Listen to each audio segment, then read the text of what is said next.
If living in Texas has taught me one thing, it's that we've got a lot of history. And honestly, the only thing that I remember from Texas history in 7th grade was that we used to be a part of Mexico, and Mexico used to be a Spanish colony at the time. The Spanish colonizers, also known as the conquistadors, took control of several parts of the Americas, including Central and South America. And in order to do so, the Spanish had to conquer the Inca Empire, which, according to the World History Encyclopedia, was the largest empire in 1533 CE.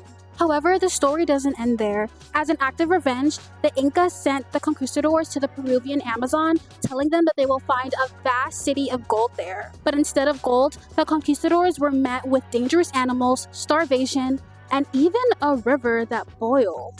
I sat down with National Geographic explorer Andres Ruzo to talk about the legend of the Inca and the mysterious boiling river. He was able to share his journey uncovering the secrets of the river and his mission to preserve and protect this naturally occurring phenomenon. So, without further ado, my name is Latifa Adesina, and you're listening to the Texplorers Podcast.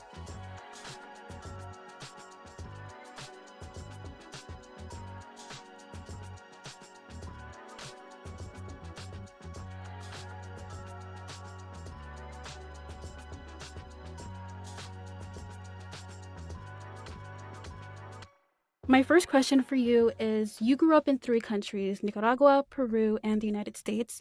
How did your upbringing and childhood influence your passions for geology? Oh man, all sorts of ways. But it's a pleasure to be here. Thank you very much for having me on the show. So I grew up between Peru, Nicaragua, and the United States. My dad's side of the family is all Peruvian, mom's side's all Nicaraguan, and I grew up a confused mutt. I'll put it that way. But in moving around, for me, nature was always the stable point. It was always the place, regardless of wherever I was in the world, where I could find my moment, and that was a deep point of connection. So I remember in Nicaragua, right, the volcanoes were just epic. The jungle is amazing. In Lima, for example, we've got amazing deserts, the beautiful coastline there. You have the Andes deeper in, right?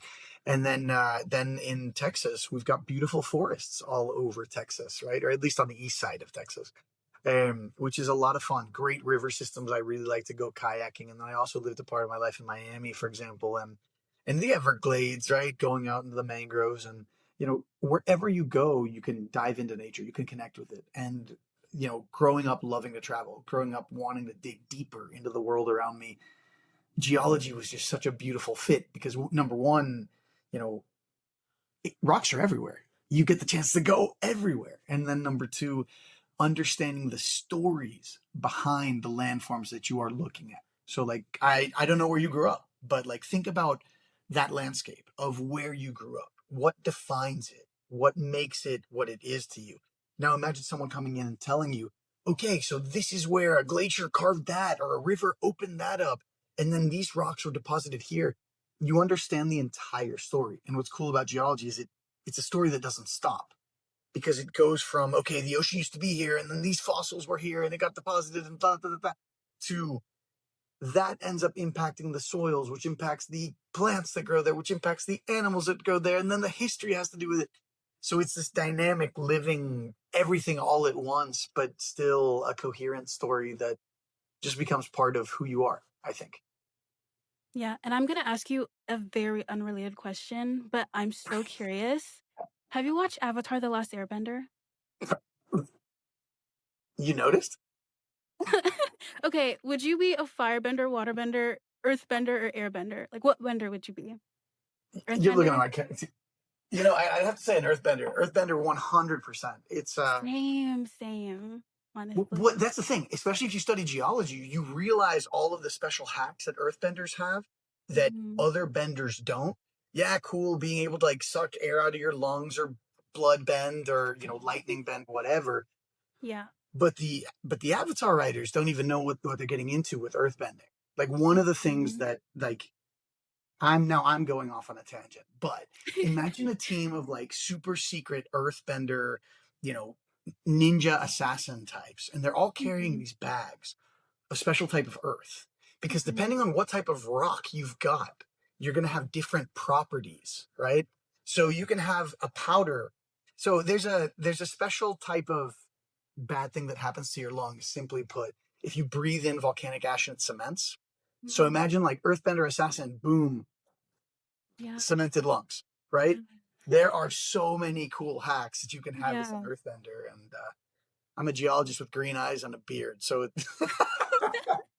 the story writes itself. Yeah, honestly, even the functionalities of earthbending is so much better than all the other forms of bending, but I don't want to get too much on a tangent here. But I wanted to ask you about the legend that your grandfather told you. So Yeah.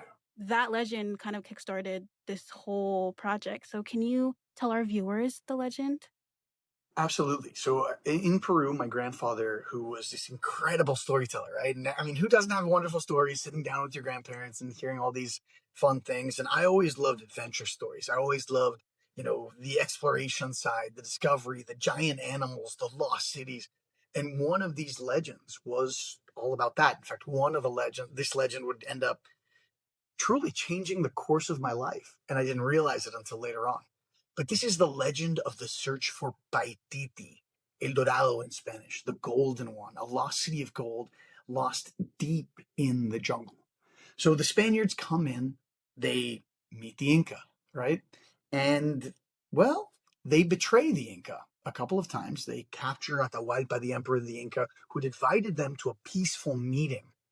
They massacre his retinue, they hold him hostage, get paid, and still kill him anyway. And by the way, his ransom is the highest ransom ever paid for a single individual.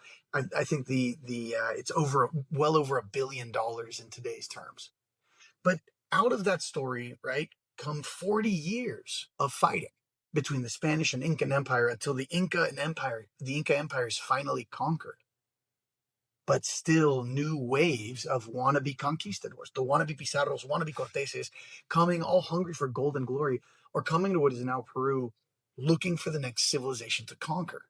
So according to the stories, according to the legends, they go to the conquered Inca and ask them, where's another civilization to conquer? We want more gold. And now the Inca, their sacred gold, which was a representation of the tears or the sweat of the sun, depending on who's telling the story, it's been melted down and used as money in Europe. Their armies are destroyed. Their temples have been razed and have churches built on them now.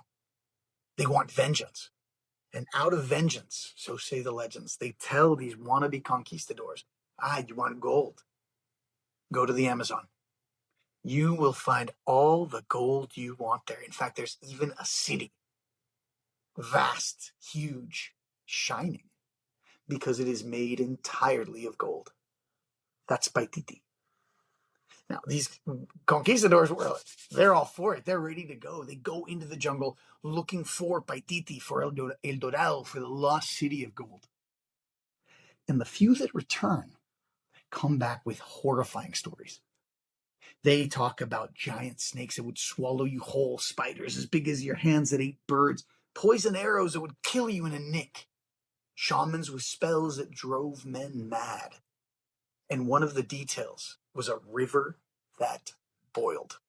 So before you pursued the boiling river, there were some other things that you were doing, like you interned at the University of Hawaii, for example. Yeah. Could you tell me more about your undergrad and finding your passion in geothermal science in specific? Yeah, so I got into SMU, and very quickly I was wondering what I wanted to study, because initially I had honestly gotten to SMU with hopes of studying theater and studying painting.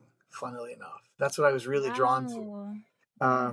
And I bounced around from a lot of majors. My dad eventually said, you can double major, but one of them's got to be in business or engineering. You can do whatever you want with the other one. So I picked finance because I liked putting together the projects, and there's a lot of cool stuff to do there.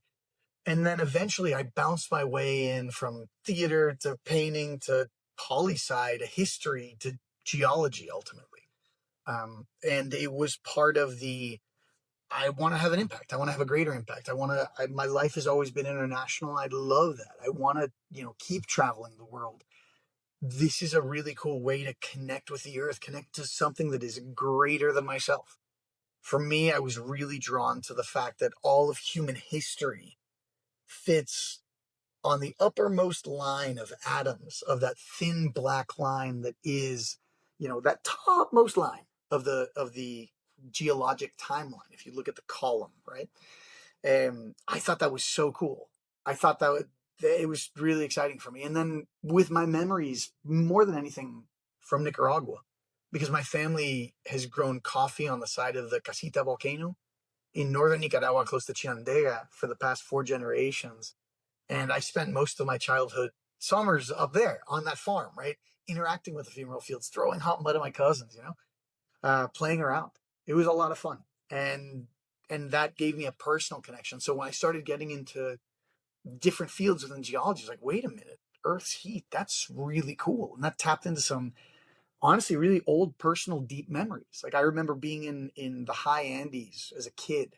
I remember being cold.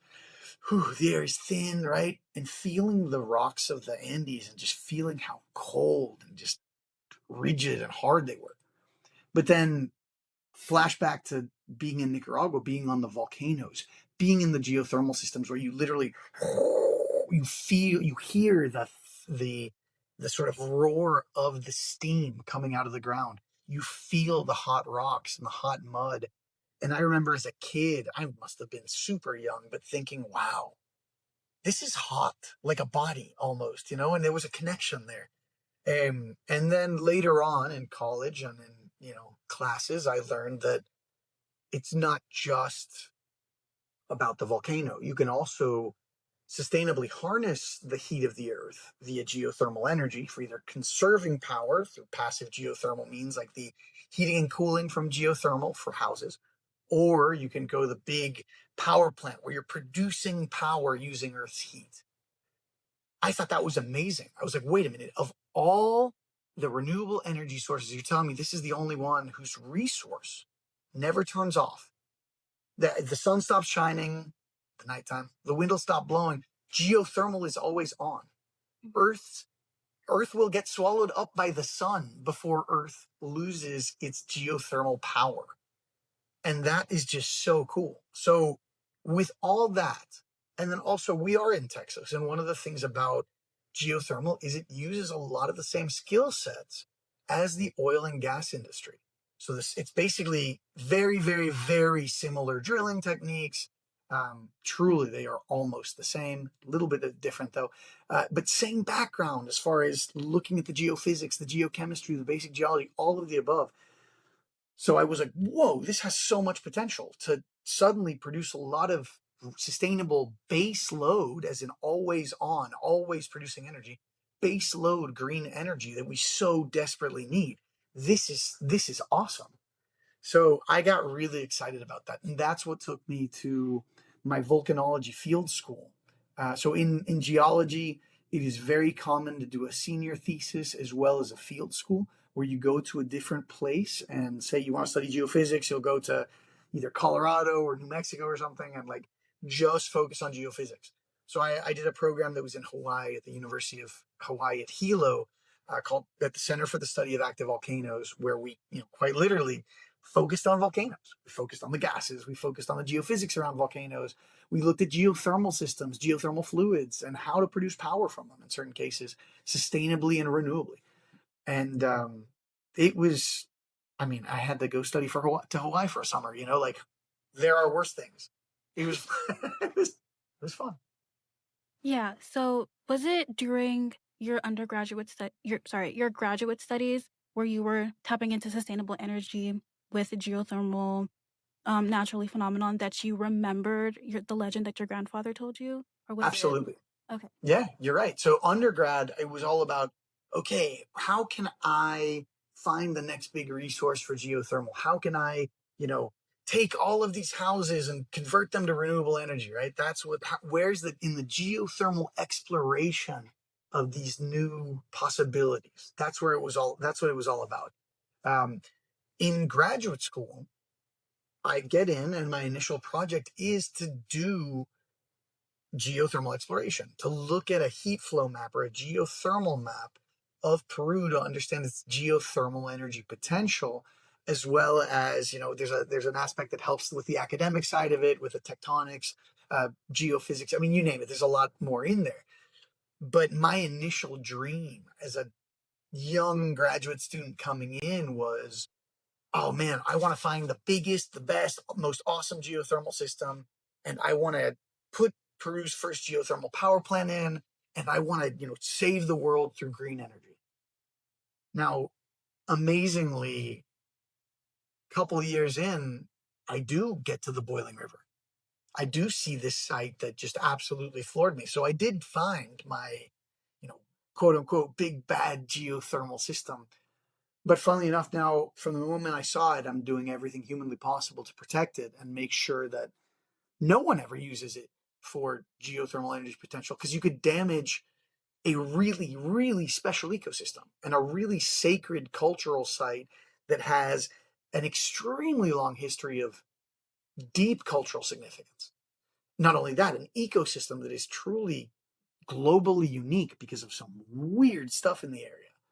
So now, one of the things that I've been in many ways promoting heavily, some have even said pioneering, has been the concept of geothermal conservation, or the protection of geothermal sites and the sustainable and responsible use of extremophile ecosystems. So ecosystems where you and we die, right?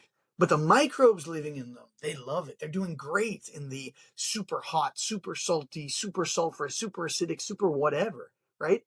They're doing great. You and I, not so much. But those ecosystems are really, really important. The questions like, where did life come from? Is there life in the deep subsurface of the earth? What's life look like on other planets? Or, and this is perhaps, well, there's, or how about this? Every single geothermal site I've been to on planet Earth has some cultural significance associated with it. There's some story, some legend, some demon or jinn even that lives in, in that spring. There are all these amazing stories of healing, right? Of creation, everything. And now here comes the big part. Biotechnology. I am not a biotech specialist. I'm an environmental specialist, and I want to make sure that these environments are protected, studied, and well valued. You had a lot of pushback from the scientific community. Somebody told you not to ask stupid questions because they believe that the Boiling River existed. But ultimately, what made you want to continue geothermal studies and visit the Boiling River and discover the Boiling River? Yeah. So there's three things in there, right? The first one is I was genuinely curious, and I spent about 2 years asking, could the Boiling River exist? Because there's a lot of the planet that hasn't been perfectly mapped out yet. And most people were like, I don't know, man. Maybe, or like, but probably it's unlikely because there's no volcanoes. That was generally, but who knows? Check it out. Keep going. The last guy that I did ask, though, was, I was really young, and it was really embarrassing because here's this big, you know, experienced older gentleman. He was a mining geologist, very cut and dry. I had just given this presentation for a geothermal exploration project that I was doing for my research. And he's like, yeah, it sounds good. You got the permission and all that stuff. And I'm feeling like, yeah, rock on. I'm doing awesome. And then I asked him at the end of that meeting, oh, I got another question for you. Um, you know, there was this old legend that I remember as a kid. And I want to know, what do you know of any boiling rivers in the Amazon? And I asked him about it, and for some reason, he thought it was just the stupidest thing. He was very much like coat and tie up to his tight. Um, and he basically said, Andres, let me give you some professional advice. You're young, you've got a lot of energy, you've got a lot of passion. This is great. You did a nice job with this presentation on geothermal energy. But let me tell you, you shouldn't ask stupid questions. It makes you look bad, especially after impressing me like that. Don't end things off on a bad note. And immediately, tail between my legs, I like scurry off, thinking like I am moron, stupid. Why? And that night, funnily enough, I'm at a family dinner, and I'm at my uncle's house, and his wife, my aunt. She's originally Brazilian, so he's the Peruvian one. But she was there, and she's asking me, hey, how's your research going? And I'm still like, my pride is hurting. Emotional damage. Um, but and I tell her, like, oh, I was so excited, and I've been asking, and it's been 2 years, and the guy's right. I need to stop asking stupid questions, because I need to, I'm going to be a PhD one day, and I need to be respected and all that stuff. And then she just looks at me and smiles and goes, "But no, Andres, the boiling river exists. I've been there," she says. And I'm looking at her like, okay, yeah, you had one too many pisco sours, I think. No. And she's like, no, seriously, we swam in the boiling river. And I was like, okay, now you definitely have too many pisco sours. And then my uncle chimes in, and he's much more straight-laced psychoanalyst, right? And he says, no, Andres, she's not kidding. You can only swim in it after heavy, heavy rain. You can only swim in it for about 20 minutes. And it gets too hot. You got to get out of there. You can't, then she chimed in, like, the water's so hot, you can't touch it. You can't even put your hand over it because the steam will burn you. It's protected by a powerful shaman. It's at least as wide as a 2-lane road. It goes on flowing for at least 200 yards before turning. It's amazing. So it turns out my aunt used to do indigenous rights work and had made friends with the wife of this powerful shaman in the middle of the Amazon who, well, protected this sacred space. So we tried to reach out to him. It honestly took about 6 months before we were not able to make any sort of contact, and gave up on that one. And she was effectively like, Andres, we just got to go to the jungle. I'll take you. So my aunt leads me into the jungle to go meet them. We were able to get in touch with the shaman and his wife, and they were incredibly gracious, amazingly kind, and he effectively gave me his blessing to study the boiling river. And his request was, Andres, we've always concealed to protect. But unfortunately, and I'm summarizing a lot here, right? But unfortunately, the jungle is disappearing. And he's right. In Peru alone, we have been losing about half a soccer field of Amazon every single minute for most of my life. Across the Amazon, that goes up to 2 soccer fields every single minute. Across the global tropics, 30 soccer fields every minute of tropical forest are lost every minute. I can understand why a geologist that specializes in energy resources. Yeah, let's bring him, right? So fortunately, he met me. He learned about who I am, what I was about. And again, he then became he's always been a close mentor since. So. And I wanted to ask you something specifically about. So initially, when you were trying to get in touch with the shaman, you were emailing, you were calling, he had a website, so you were emailing the numbers on that website. Um, why do you think going to the jungle and asking for his blessing and permission worked? So when we had my aunt's old phone numbers, and none of them were working. There was an email, no one responded. A couple of months in, I think it was about basically right at a couple of months in anyway, they finally got a website, and I was just like, "You've got to be kidding me!" Right? I'm like, "What?" I was not expecting that one, and it was weird because like we're so used to, and now it's just like, "Hey, ChatGPT, what's up with this?" Right? But like even then, there was nothing on Google. Like imagine nothing being available on any search engine, um, it was just bizarre. At the end of the day, to quote him, you know, you don't know someone's intentions until you're looking at them in the eye, until you're reading their heart. And I'm again blessed that he said okay, and it's been 14 years now, believe it or not, since that happened.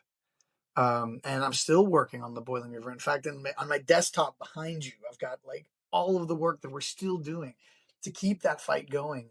Because he also asked me, Andres, please, yeah, or like, Andres, yes, you have my blessing to study this river.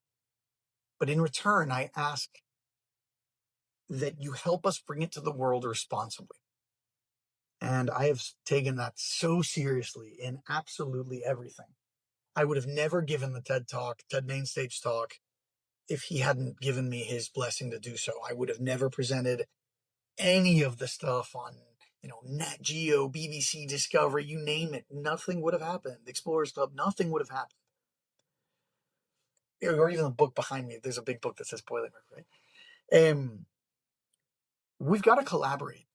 One thing that I'm very proud of for Latin America is we culturally, we celebrate our mixed cultural background. And that's something that I see every day more and more as we celebrate that. We celebrate this, the mestizaje, the cultural mixing, looking at the world with both eyes. Not everybody, but we're fighting for that reality, to make it a greater reality, to look at the world with both eyes, to say, hey, let's dig into our roots and take what's best of all of them. And that's what I'm very proud of for this project. We have collaborators from literally all over the world, local collaborators, foreign collaborators, and people from very different walks of life. And that's yielded some really wild discoveries, actually. Like, for example, connections, better said, right? So one year we were with, this was a Nat Geo grant, we were with some entomologists that specialized in praying mantises. And one of our friends, a colleague, she was working with us, is a Shipibo, Kanibo, so that ethnic group, shamaness. And we're meeting everybody, and they catch a mantis, and she's like, mantis? Why are you guys playing around with the pregnancy tests? And we're like, what?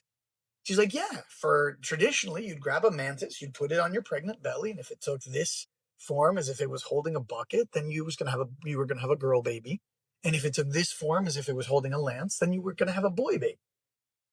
And we were both like, wait, what?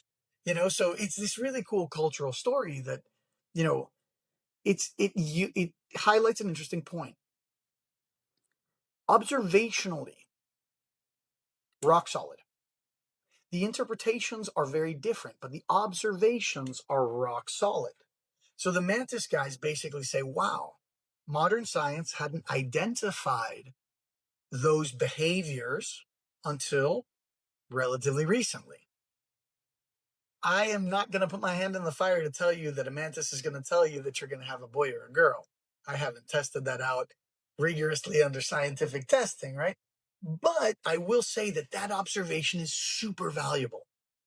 It gives richness, it gives life to the culture, and it also opens up new ways of seeing the world. In South America, a lot of, if you want to look at the world through both eyes, you look at it through that European Western eyes as you look at the night sky, and you start connecting all the dots from the constellations that we all know about, right? Based on the Greek stories and all that stuff. But if you look at it through another lens, you can say, wait a minute, if there is a celestial body, it's going to be a dark body blocking light in the firmament. And the constellations are actually made by the dark patches. And that's where you see the llama, the fox, the toad, the human in the dark constellations. So again, there's a different focus, different perspective. Last story on this note. It's one of the most meaningful things that ever happened to me at the Boiling River. One year, in 2012, early on in the research, the GPS was virtually useless in this jungle. It was just such bad coverage. The error bars were way too big to get meaningful data at the time. So I literally tie one of my cousins to a friend from high school with a 10-meter rope. And literally we march like 10 meter by 10 meter for the, almost 9 kilometers of Boiling River, right? And I'm taking temperature measurements along the way. And when that was a huge undertaking, it was really hard.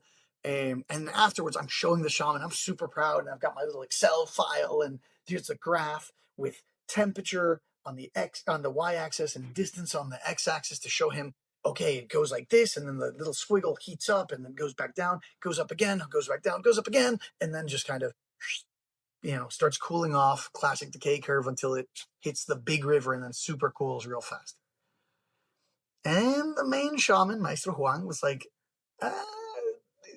cool. He wasn't vibing with my squiggles, we'll put it that way. And then I was like, oh my gosh, I'm so sorry.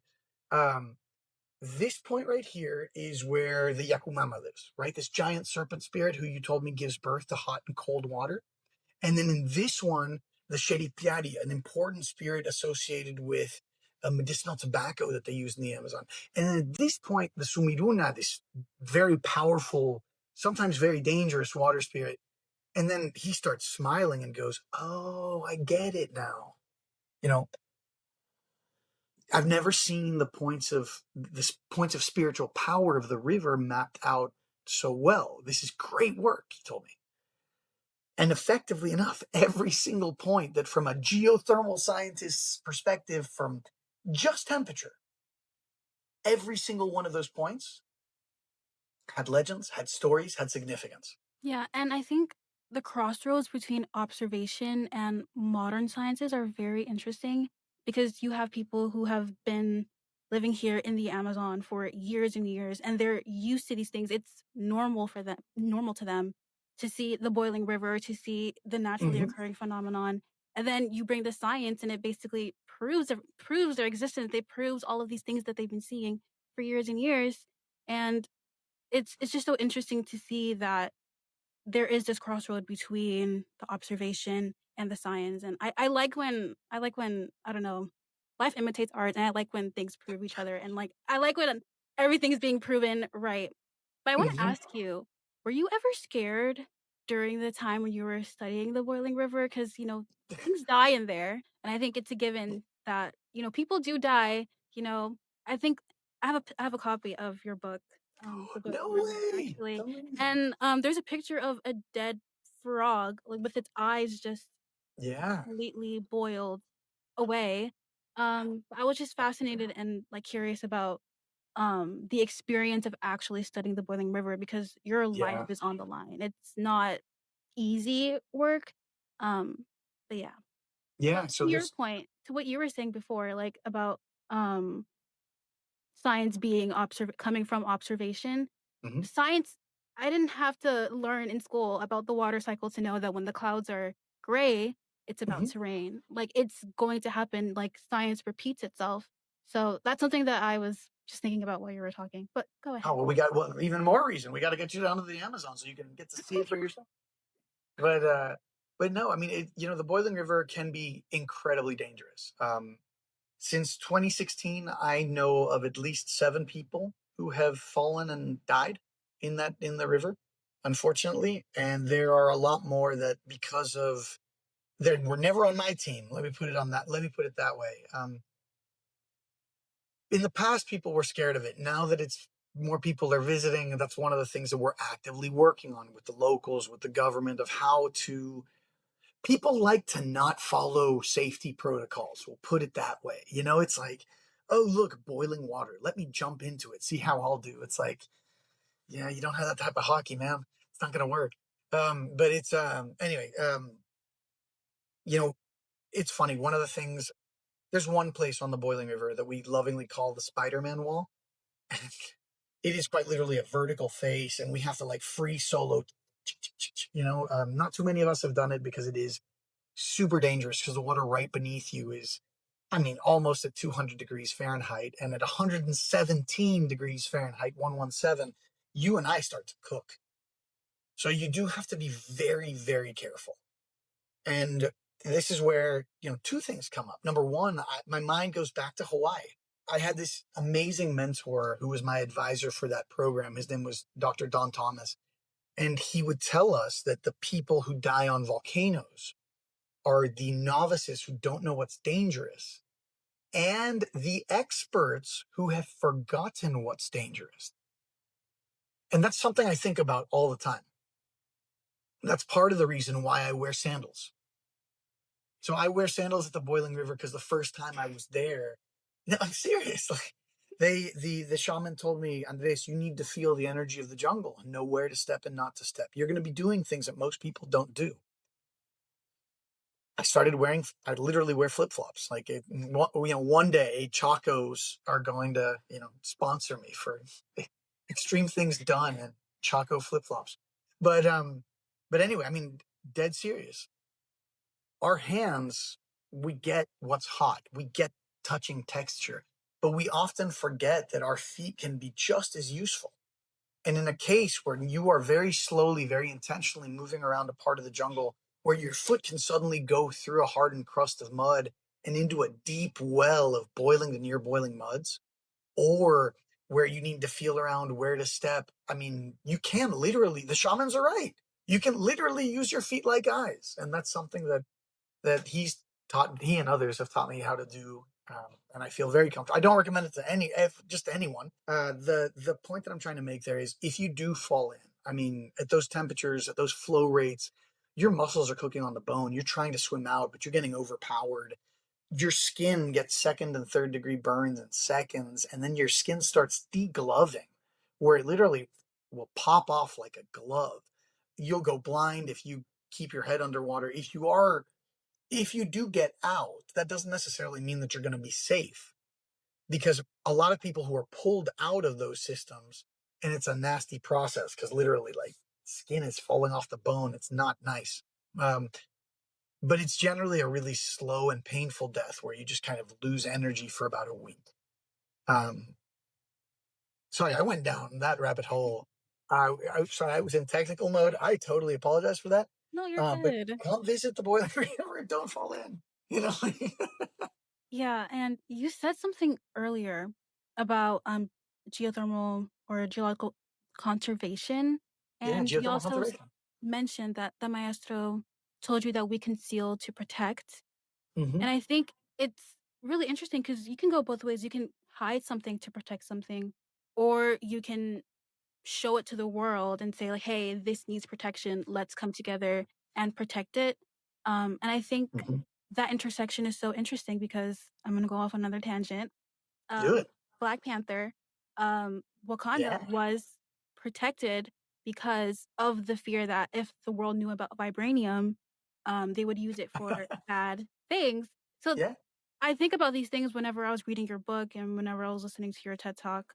Um, what is your thoughts and opinions about conservation, and what do you think? What are your thoughts and opinions on protecting to conceal, concealing to protect, or showing it off?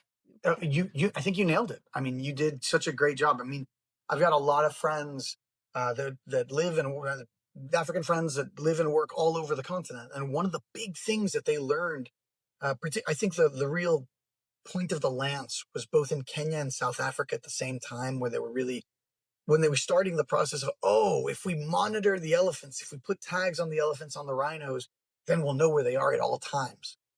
And then the bad guys quite literally started looking up those tags to come find those elephants and find those rhinos and make their hunts a little easier.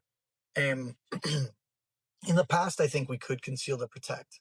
I don't think you can do that anymore. Not with over 8 billion people that are hyper connected, that have literally the universe in their pockets with our phones. That becomes really difficult. I think that right now, you know, controlling your narrative, or at least trying to surf that wave as best you can, because I don't think anyone can ever truly control it. I think that's the best that we can do. I mean, even with AI, just in the past, let's see, it was 8 months. Just in the past 8 months, I've been monitoring how the Boiling River story has been changing with AI. AI does such a great job of really summarizing what's out on the internet. But AI is really dumb in that it can't really tell the difference between a good source and a bad source. And it definitely can't tell the difference between something that, like a repeated problem that got output as wrong and then reiterated. So a lot of the problems that I'm seeing now, watching the river go from, okay, this is 96% correct, to now I'd say it's maybe 80% correct whenever I'll type in any AI prompts about the Boiling River. So we have to own that narrative. And it's hard because right now, for example, there's so many things I want to talk about as far as like some big steps in the conservation efforts. I can't talk about that. When all the Boiling River stuff started coming out, we had it in English and in Spanish because it was really important to me. I wanted both out. But then people, not great people, we'll put it that way, started using the stuff that I was putting out in good faith, similar to the elephant story, similar to the rhino story, to do damage, to take advantage, to become, not exemplary individuals in the way of predation and deforestation, land invasion, you name it. So we took it down, and we have mainly focused on international narratives, and we are getting really close to something big that's coming, and that's all I can say for now. But I think that's one of the few things where you got to go one extreme or the other. You're either totally concealing to protect, or you are either totally riding that wave. I'm not going to say owning your narrative, because you can never own it, but you can surf that wave as best you can, right? So, Yeah, yeah. and I think storytelling is a big part of that. You are a great storyteller, by the way. I just want to say that. Um, in what ways do you use storytelling in your research to talk about the boiling river? There's a quote that I really love from the late Pope Francis, actually. He said that the shepherd needs to smell like the sheep. And what that means is, like, if you're going to be walking the walk, you better be communicating it. You better be out there with that flock. I think science has done a really terrible job in connecting to the general public. And that's why what you are doing right now is so important, because people don't realize how everyday science is. There's really nothing more relevant than science. People don't realize it because they haven't made that connection, because science in way too many schools is literally taught as sort of this math and then a little bit of science, and it's all method and no substance, or all method and no curiosity. And you lose the fire that is science, that is curiosity, that is observation, that is experience, that is testing. So I think that that's really, really, really important. Yeah, I just wanted to know because we have National Geographic, whose sole mission is to storytell science, look at these remote places, look at all of these animal species, places, Mm-hmm. to bring it to the public in order for them to understand these Yeah. things. So I was just wondering, because you also have a series called Misterios del Inframundo. Yeah, you got it. Misterios del Okay. Inframundo. Yeah. And where you basically do just that. You're tackling all of these mysteries, you're going on adventures. It's really interesting. I couldn't find them with English subtitles, Oh, but I'm sorry. luckily my Spanish is good enough to where if I can read the captions, I can understand most of what's Yeah. going on. Oh, So could fantastic. you tell me a little bit more about this series and why you started it? Yeah, so there's a couple of projects. Unfortunately, that one did pause after COVID, because COVID, we couldn't travel, unfortunately. But we did win top documentary in Mexico in 2018 for the episode on Teotihuacan. But what's cool about it is, how do we look at all of these amazing things that we have in Latin America? Right? This monumental architecture, these great breakthroughs. I mean, the Inca were some of the best geologists in the world. The Mexica were incredible architects. You have all of these amazing stories that we've heard about from in Latin America, from a legendary standpoint, from a historical standpoint. But let's make it real. Let's look at it deeper. Let's look at it with science and figure out what details can come up that'll help us appreciate our ancestors in a whole different way, because our ancestors were solving problems. They were scientists, they were engineers, they were artists, and they were combining it all in such a cool way. So definitely, I mean, that was a a very fun show. And again, going back to your earlier question, look, right now we are at a critical moment, truly critical moment for humanity, existential crisis level.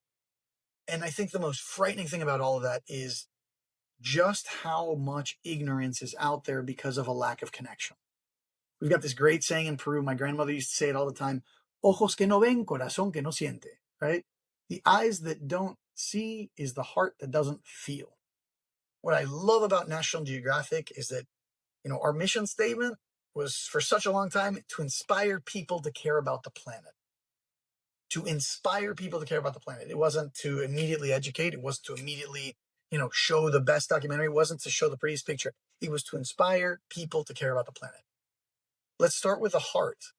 If I make you care by something that touches your heart, you will form an emotional connection. You will fall in love. You will want to save it.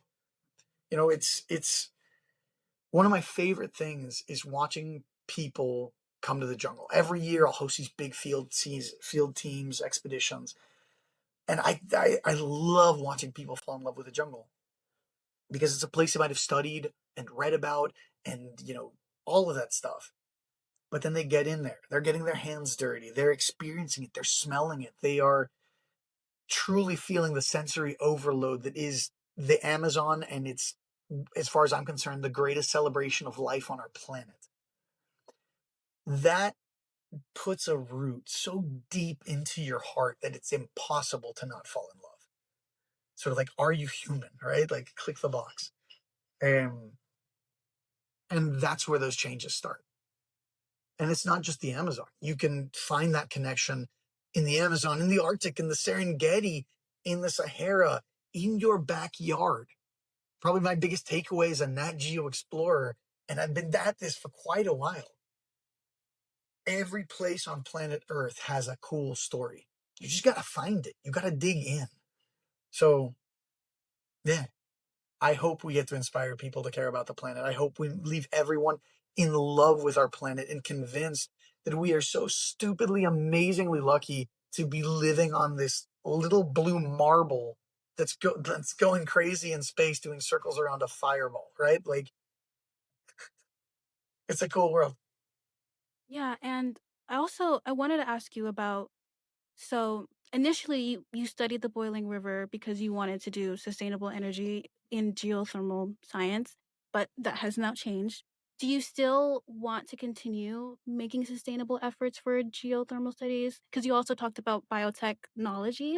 Um, Mhm. is that something that you want to continue to do in the future? Absolutely. So, geothermal resources in the past, initially, geothermal resources were just thought of as, ooh, a hot spring. I can use this water to heat this. I can use this water to cook. I can use this water to, you know, chill in my hot tub, right? Then geothermal resources expands in 1904 when in Italy they put in the first geothermal power production, you know, setup. We'll put it that way. And suddenly, oh, it's an energy resource, right? I'm challenging the geothermal world right now to say there's another resource, and it's not the heating and cooling, it's not the electrical energy, it's not the direct use, it's the biotechnology associated with these ecosystems. Now, my role, Andres, I'm not here to be the biotech entrepreneur, the geothermal entrepreneur. That's not what I'm interested in. I want to use the best science we have to highlight the best practices available to say this is how we best, most responsibly, most sustainably use these resources, be it for power production or for biotech, to keep these things going. For example, Yellowstone National Park. If anyone is stupid enough to ever say that Yellowstone National Park wasn't a good investment, like, they need to get their brain checked. Not just because of the park revenue, but because of just PCR. Thermus aquaticus, that one microbe, and studying it and everything that opened up, revolutionized modern life as we know it. COVID, all of us were taking those PCR tests. Sound familiar? That's where it came from. Even without the pandemic, before that, that's our genetic copy machine, right? That is a multi-trillion dollar, you know, thing.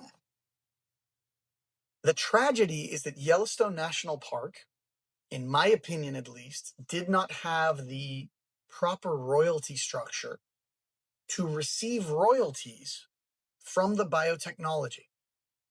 I make the argument that given this unique and critical ecosystem that gave us this unique and critical biotechnology that's been so useful and so great for every level of capitalism and medicine and you name it, I do think that the responsible thing to do would have been give a small percentage back to the park to ensure that the ecosystem where it originated is protected in perpetuity. It could have been a percent of a percent, but you take a tiny sliver of $1 trillion and you're doing okay. In fact, I would argue that had we done that, Yellowstone would never have another financial issue ever again and probably could have owned half the state of Wyoming by this point. And here's a greater question. If I show you, a historical artifact from 300 years ago, most countries are going to have laws that say, ooh, we need to protect that. Cultural heritage, cultural patrimony. I worked in the Amazon. What about the tree that's 1,000 years old? That's not sitting there as a cool archaeological piece, but is actively providing an environment, cleaning air, providing fruit, maybe, supporting life in the soil, water.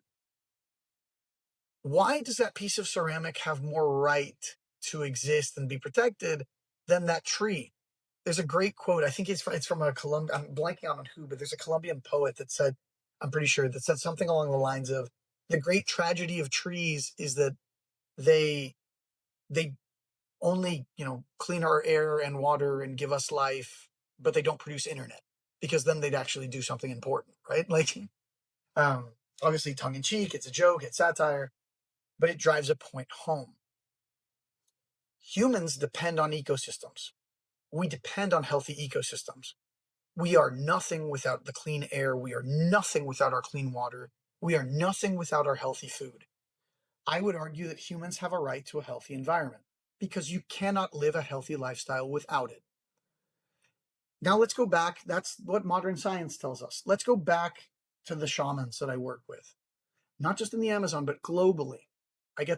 I'm blessed to get to work with so many traditional leaders across all over. One of the most incredible things that I've learned in my path as a NatGeo explorer has been redefining the word sacred. Because I would argue in Misterios del Inframundo, we go to all these old sacred sites. With the shamans in the Amazon, we see all these sacred things. Nowadays, most people assign the term sacred to the cathedral, the church, the temple, the mosque, the synagogue, the whatever, right? There is a much older meaning to that word. And what I've found anyway is that the most ancient, authentic, original meaning was something that gave us life. Because if it was life-giving, then it was sacred. If it was the food that kept you alive, the interpersonal relationships that kept you a happy, functioning, healthy human being, clean air, clean water, the things you need to live and thrive, those were the sacred things. Those were the taboo things.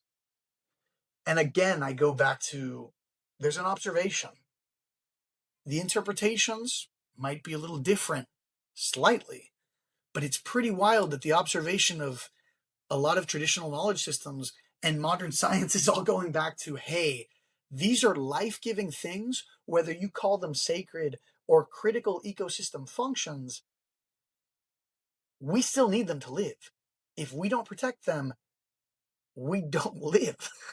So I think that's something that we need to think about more. Yeah, I think this point is so important because honestly, I feel like the world is like burning. Like every time I open Instagram or YouTube, I see something about the environment, something about climate change. And I think it is so important that we keep these life-giving things sacred because once they're gone forever. Once that tree is cut down, it's gone forever. Um, Before you, I interviewed an archaeologist, and she has a project on Black heritage trees. She talked about spirit trees, and she was talking about how the people of St. Croix use these trees as living beings. They carry so much wisdom because trees live a lot longer than us, and they're able to witness hundreds, maybe even thousands of years of history, and they're connected to the essence of the land and the people, and they're able to witness generations of people. So I think it's really important that we preserve and protect these things, whether that's to conceal, whether that's to embolden and empower people to protect these things, whatever way you want to do it. I think that is so important. Look, right now you are in College Station. I got tied into a project that deals with the southeast of the United States. There is a tree called Yopon holly. that was considered sacred by the Native Americans in the past. It's caffeinated, it's full of antioxidants. It was used in all sorts of tea ceremonies for peace or for preparing for war, anything that will give you caffeine. But it's wild because it grows in your area.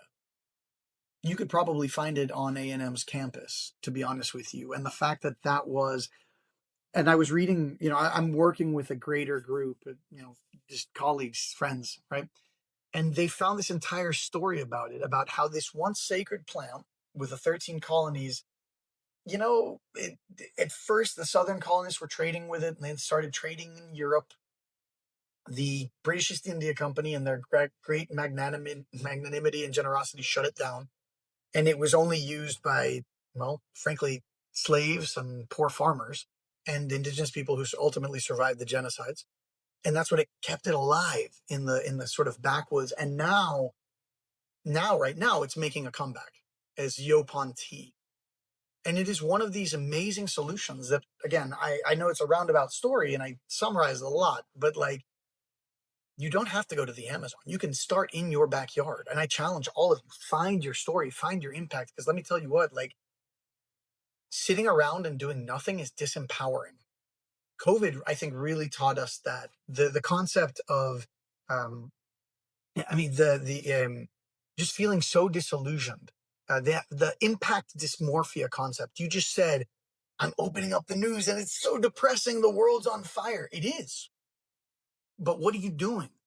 If you're sitting there and doing nothing, I mean, let's go back to our history. I was reading Peruvian history. I'm reading a book on Peruvian history right now. And during when in the independence movement against Spain, there was one guy who was writing, I wish I was born in different times, but I have to do this. I have to fight for the good of my future children. I'll be honest with you. I identified a lot with that. I hate the fact that we are losing 30 soccer fields of jungle every minute. I hate the fact that we're living through the sixth great mass extinction. But you know what? Like, I'm talk about concealing. I'm not saying expletives here to be like, let's go. Let's go. I just want to fight. I want to fight. I want to do more because it is the only way that we're going to get through it. And you know what? When times are that dark, sometimes you're the light. Be your own hope. Make it. You can go on A&M's campus right now, find a tea source, and maybe that's native, that's local, that's drought and resistant, cold resistant, whatever. It's a solution for the area. Any place that you're passionate about, any place that you're curious of, and this is a message to all students, follow every last shred of that curiosity, because this is me talking as a human being. I think that we're all here for something. I really do. Maybe that something will change over time, but all of this, I think it's here for something. I think there's a mission that we are called for. You don't have to answer that calling, but I think you're a lot happier when you do. Find that. Find your passion. I tell my students, you don't know? Okay, well, look at all of the world's problems. Find what makes you angriest. What pisses you off the most of all the world's problems. Not something you read on the news, but something that you're experiencing in your day-to-day. And then whittle that away to that thing that ticks you off the most. My hypothesis there is that hate, that anger, comes from a really deep love. There's something you want to protect. There's something there, a fire there that will keep you going no matter how dark that night is. And you take that and you follow it and you run with it. That's what we need right now. We need a change in the culture. We need people to realize that we need to connect. We need to fight, and the world is worth saving. And going off of that, I think, like, when I see things on my feed about like the world ending, and I get angry at like the world leaders and I get angry at things not changing, I think a big thing that's preventing people from going out and doing something about it is the comfortability of these things. The comfortability of getting a straw from Chick-fil-A and using it to drink instead of using a reusable one, or actually doing something that will disrupt the comfortability of your quality of life and the day-to-day of life. It's something that the comfortability aspect is something that is preventing actual change. Mhm. And until all of these things catch up to us, people are not going to realize that all of these things that we are doing is actually damaging the planet. And once they're gone forever, and there's nothing that you can do. Mm-hmm. When Hurricane Harvey happened in Houston, I was very young when it happened. And everyone was making jokes about it online, saying, "Oh my God, like we're flooding." And then it actually happened to us. And then my house actually got destroyed. And then I was living in a hotel for 6 months. And then now it's like, we can laugh about it, we can talk about it for days on end, but until it catches up to you, you're never going to actually understand the importance of it. And I think, I don't know, maybe we all need to be taught a lesson. Maybe that's what will get people to actually do something and actually fight for change. But sorry, that was my little tangent. I love it. No, I could keep going for another hour because that's the thing. Like, no, seriously, let's go back to the straw thing. I also have a business degree, and this is my big gripe with the conservation movement. Let's get creative. Like, yeah, we've heard about the straws. Yes, let's definitely conserve. However, there's got to be a bright young material scientist out there that's going to develop a sustainable alternative use straw that will biodegrade much more quickly. Guess what? In India, they're literally using bamboo or pressed banana leaf plates that are way better for the environment than plastic. Other countries are seeing quick and dirty solutions that are advancing. I'm not saying they've solved the problem totally, but they're advancing more quickly. Think creatively. We are in a war for the future as far as I'm concerned. This is where the people are so focused on, oh, well, I need to think in the box. No, I need to think out of the box. Who cares? Just try it. Experiment. Find something that might work. What's a quick and dirty solution? Thermodynamics. What's going to be the least energy that you're putting into the system to get to your desired outcome? And yes, I am so sorry that you lost your house in Hurricane Harvey. That's enraging to hear, especially because so much of Houston's flooding was caused by urban sprawl and ripping up all of the prairie grasses. But this is where, again, during the pandemic, in the NatGeo Explorer community, people who are out there doing awesome things that inspire me, what I noticed was everyone was getting depressed because they felt that the world was going to hell around them. And the people who really got out of that were the people who doubled down on creating a positive impact in their area and connecting with people all over the globe who were doing the same thing in theirs. You know what? The world is on fire, but damn it, I'm going to do what I have to do in my little patch of dirt. Find your project, find your passion, harness that, go further. I think that's, if we get, let me put it this way. So I do a lot of work with project-based learning. I live in Dallas. Dallas tried to outlaw plastic bags a while back, but the state government of Texas said it was anti-business, and even though Dallas voted for it, they shut us down. Let's say that you go to a school, and every year you're able to get 10 students to do a project-based learning outcome, term project, whatever, in which they have to find a couple, maybe 1, 2, 3, maybe, businesses that are going to agree to, hey, we're not going to use plastic bags because of X, Y, and Z. Within a couple of years, that one class that you're teaching could have a greater impact than the entire state of Texas for sustainability. I want high schoolers to know that they don't have to ask for permission. Some of the most exciting projects that I've seen now are coming out of middle schoolers and high schoolers who don't care about asking for permission, who are just doing it, who are being the change they want to see, who are not waiting for permission, who are saying, this is my world, this is my life. I'm not going to take what I'm inheriting. There is a world of people who are ready to fight, and it's just getting rid of that I need permission. You can do so much right now. And if not, truly, come to the Amazon. Come check out what we're doing. We'll do, I promise. Get excited. I have a question coming off of Yeah. what you just said.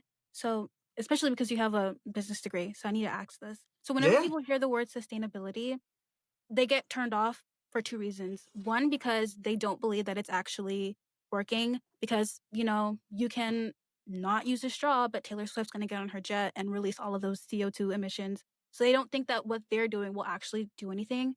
And the second reason is that if it's sustainable, more time than not, it's more expensive. Like, getting straws that are bamboo are more expensive than getting straws that are plastic. So what would you say from a business standpoint would be the solution for that?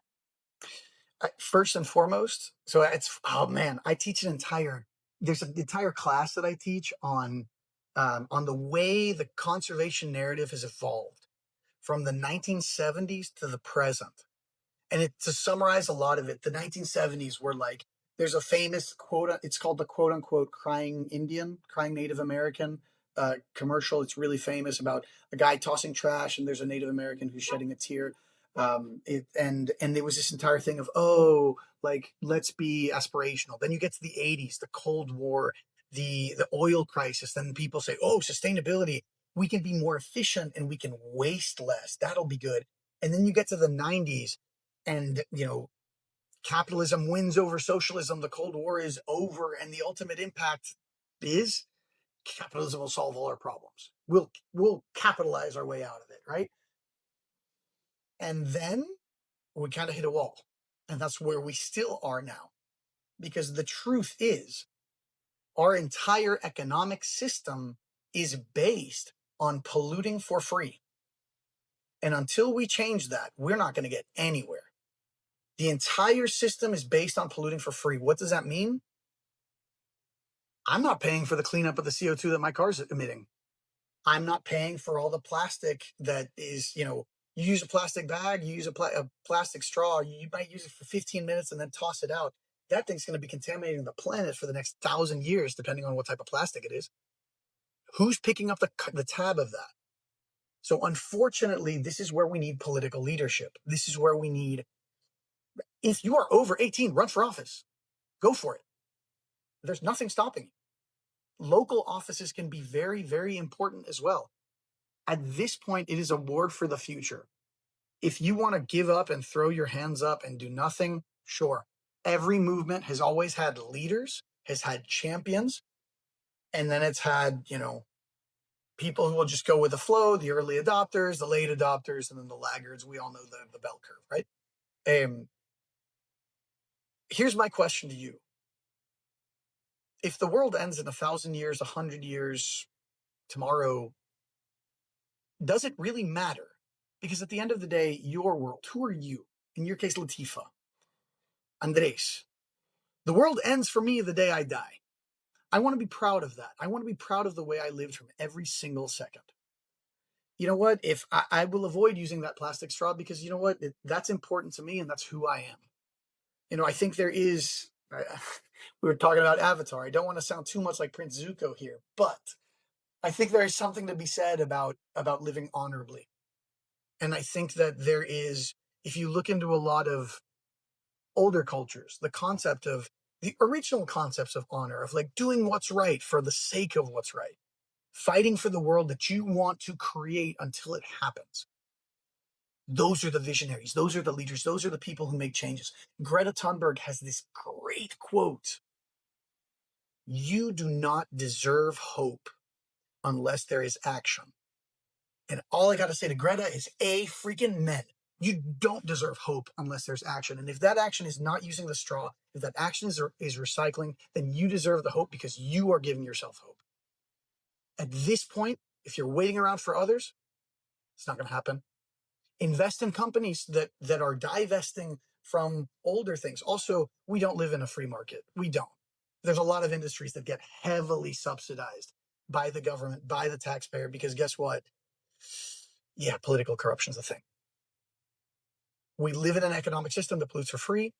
It's a corrupt system. We need to change it. It's not going to change if people throw up their hands. Okay. Be the hope. Yeah. Be the hope. I think this conversation led into like conservation and sustainability and economy. So I just want to say thank you so much for humoring all my questions about your project, about the world and whether or not it's ending or not. And I think this conversation was really fulfilling. And I think for a lot of our viewers here that are younger, a lot of high school students, a lot of middle school students, you have the power and you have the resources to enact change in your communities. Don't ask for permission. Like there's a saying, it's better to ask for forgiveness than to ask for permission. So Mhm. whatever you need to do in order to enact change and make a difference in the world, you do it, and you have the power to do it. And So reach out. It's not, this generational warfare thing is the stupidest thing I've ever heard. Reach out. How did humans take over the globe? Not because of our fangs, not because of our claws. I don't think we're particularly smart, personally, but our communities are awesome. If you're a high schooler who cares, I take high schoolers out to the jungle with me on every single field season that I do, because I'm convinced high schoolers tend to have a lot more free time than others. And if you find a passionate high schooler, they will outperform any adult with any PhD. I promise you. Find passion. That'll drive you. yeah, you heard it from him. You didn't hear it from me. That's all I'm going to say. Thank you so much, Andres. This was Of great. course. Thank you guys so much for watching this episode of Texplorers. I will see you guys in the next one.